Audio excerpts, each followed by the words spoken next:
Welcome back, friends. Today, I wanted to talk to you about the re-release of a cherished and beloved franchise called Breath of Fire and what this could mean for the future of turn-based RPGs.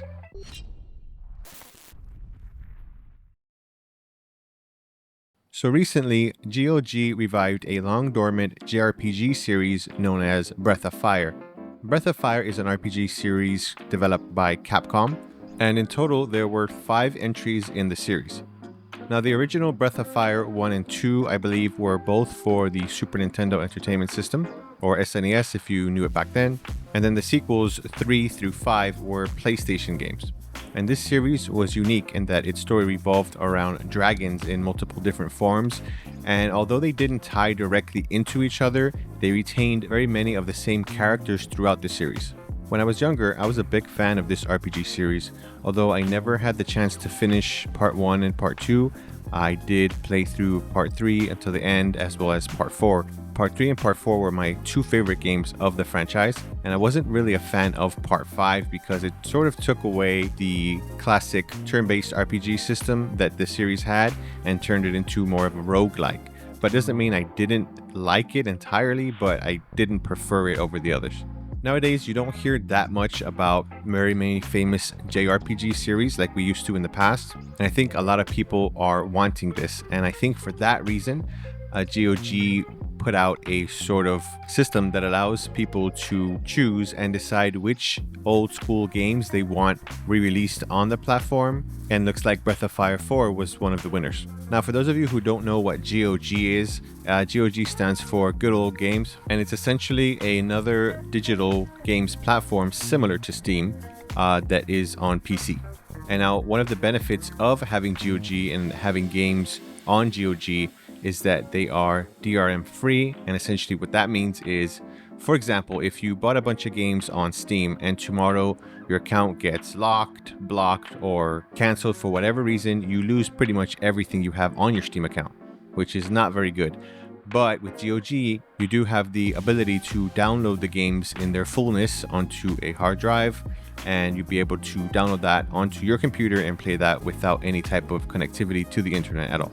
So because of this, GOG, although it isn't as popular as Steam, it does have a good track record for being very player and user friendly.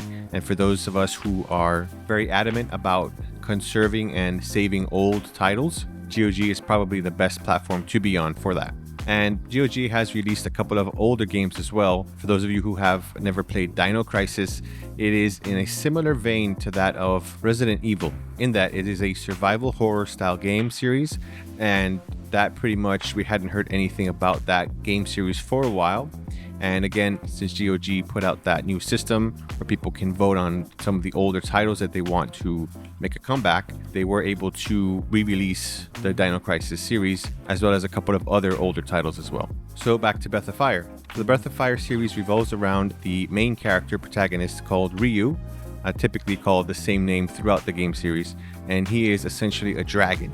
And in this series, he's typically discovering himself as a dragon and learning about his abilities and learning what his purpose is in the world. Along the way, you meet a lot of different type of characters. And again, it is a turn-based RPG story, so there is a lot going on in the world. And at least in parts 3 and 4, there's a lot going on in the combat as well. You do have the ability to transform into different dragon types, and you can merge different dragon genes to become different types of dragon as well. And they've really done a great job with the plot and the characters to make the world feel really alive.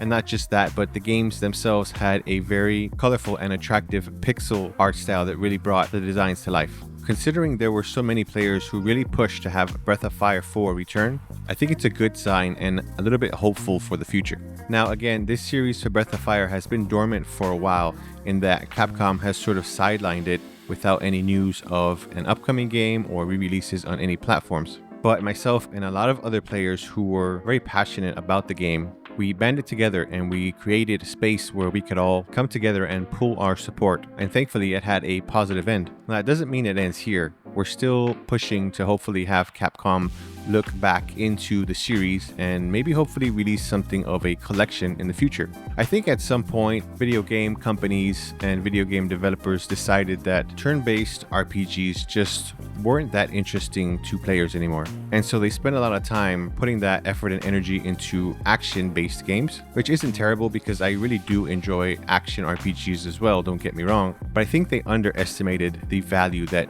RPGs and JRPGs have.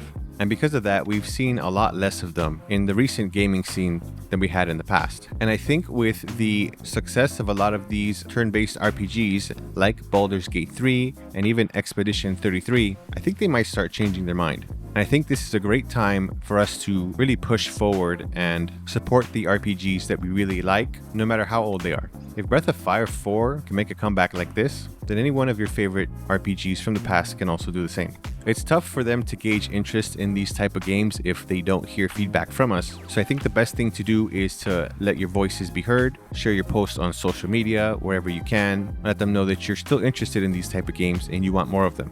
Now, I absolutely purchased Breath of Fire 4 on GOG on the day it released, so I think I'm going to be sharing some of that gameplay with you a little bit here in the future on this channel, and then you can decide for yourself if that's something that you enjoy or not.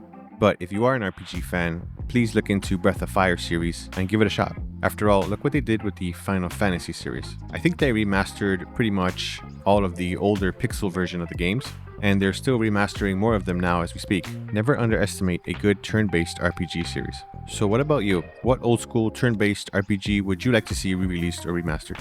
Let me know in the comment section below. If you enjoy gaming content like gameplay, narratives, gaming news, game reviews, and commentary, consider liking this video and subscribe to The Hero's Blade. Until next time, wish you all the best and God bless.